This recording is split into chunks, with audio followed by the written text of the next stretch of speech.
Sahabat peradaban kasih ekologis yang terkasih, selamat berjumpa dalam Renungan Harian bersama saya, Romo Alois Budi Purnomo PR, melalui channel ini.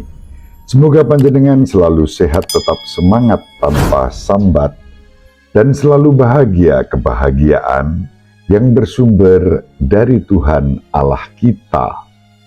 Mari kita awali perjumpaan kita dengan bersatu di dalam doa. Dalam nama Bapa dan Putra dan Roh Kudus. Amin. Allah Bapa yang Maha Setia, kami kenangkan misteri cinta kasih-Mu dalam perayaan Ekaristi yang ditopang dengan sabda. Lestarikanlah karya-karya penyelamatan-Mu dalam perbuatan dan perkataan kami, serta ajarilah kami untuk mengerti rencana dan kehendak-Mu dengan pengantaraan Tuhan kami Yesus Kristus Putra-Mu yang hidup dan berkuasa bersama Dikau dalam persatuan Roh Kudus, Allah yang Maha Esa, Tritunggal Maha Kudus, sepanjang segala masa. Amin. Dalam nama Bapa dan Putra dan Roh Kudus. Amin. Sahabat peradaban kasih ekologis yang terkasih, kita lanjutkan membaca surat pertama Rasul Paulus kepada jemaat di Korintus bab 4 ayat 1-5. Saudara-saudara, hendaknya orang memandang kami sebagai hamba Kristus dan pengurus rahasia Allah. Yang dituntut dari pengurus yang demikian ialah bahwa mereka nyata-nyata dapat dipercayai. Bagiku sedikit sekali artinya entah aku dihakimi oleh kalian, entah oleh suatu pengadilan manusia. Malahan aku sendiri tidak menghakimi diriku. Memang aku tidak sadar akan sesuatu, tetapi bukan karena itulah aku dibenarkan. Yang menghakimi aku ialah Tuhan. Karena itu, janganlah menghakimi sebelum waktunya, yaitu sebelum Tuhan datang. Dialah yang akan menerangi juga apa yang tersembunyi dalam kegelapan. Dialah pula yang akan memperlihatkan apa yang direncanakan dalam hati. Pada saat itulah tiap-tiap orang akan menerima pujian dari Allah. Demikianlah sabda Tuhan. Syukur kepada Allah. Sahabat peradaban kasih ekologis yang terkasih, surat Santo Paulus kepada umat di Korintus yang kita baca pada hari ini menunjukkan kepada kita bagaimana sebagai Rasul, Santo Paulus menghayati kerendahan hatinya, yaitu menyatakan diri sebagai hamba. Inilah yang kemudian dalam tradisi gereja Katolik sangat ditekankan bahwa Paus, pemimpin tertinggi gereja Katolik sedunia yang anggotanya saat ini kurang lebih 1,4 miliar, Paus menyebut dirinya sebagai servus servorum, hamba segala hamba.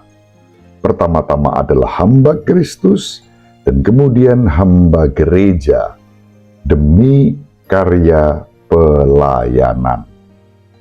Sahabat peradaban kasih ekologis yang terkasih, kalau kita lihat sejarah gereja Katolik Roma, ungkapan Paus sebagai servus servorum, hamba segala hamba, itu sebetulnya diserukan secara tegas, definitif oleh Paus Gregorius Agung yang terpilih menjadi Paus pada tahun 590.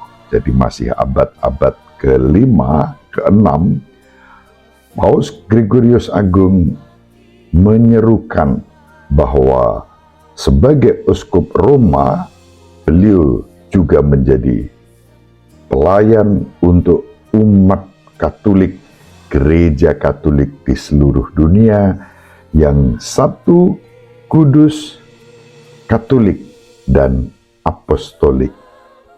Lalu moto yang dipakai atau penghayatan spiritualitas pelayanan itu dengan menyebut dirinya sebagai Servus Servorum.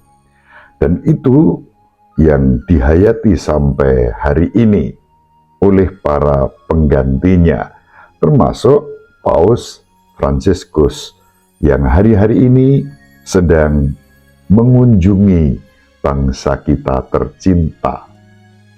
Paus hadir di Indonesia bukan melulu sebagai kepala negara Vatikan, maka disambut secara protokoler dalam upacara kenegaraan, tetapi beliau terutama hadir sebagai Servus Servorum tadi, yang melayani umat, yang melayani gereja Kristus yang satu, kudus, Katolik, dan apostolik yang tersebar di seluruh penjuru dunia ini dalam satu kesatuan, persaudaraan, kerukunan, dalam semangat saling menghormati dan menghargai.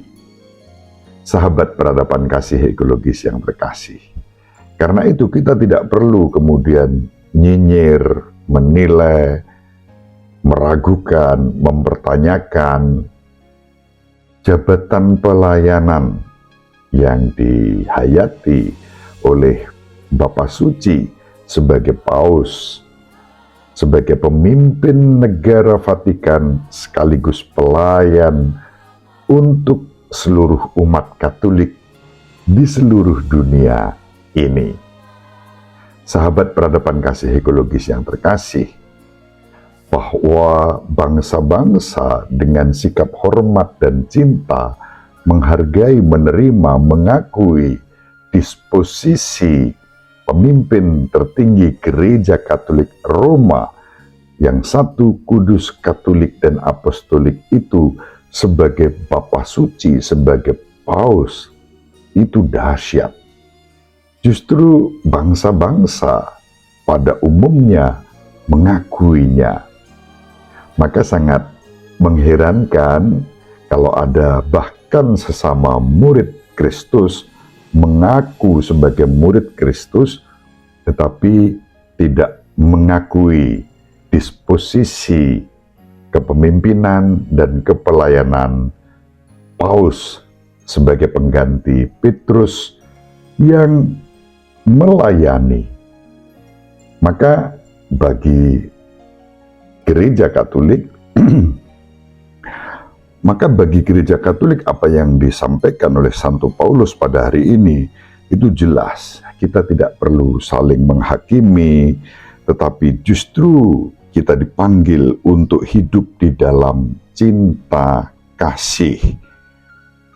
Pada saat itulah kita akan bersama-sama menyembah Kristus Tuhan kita sebagai juru selamat semua orang.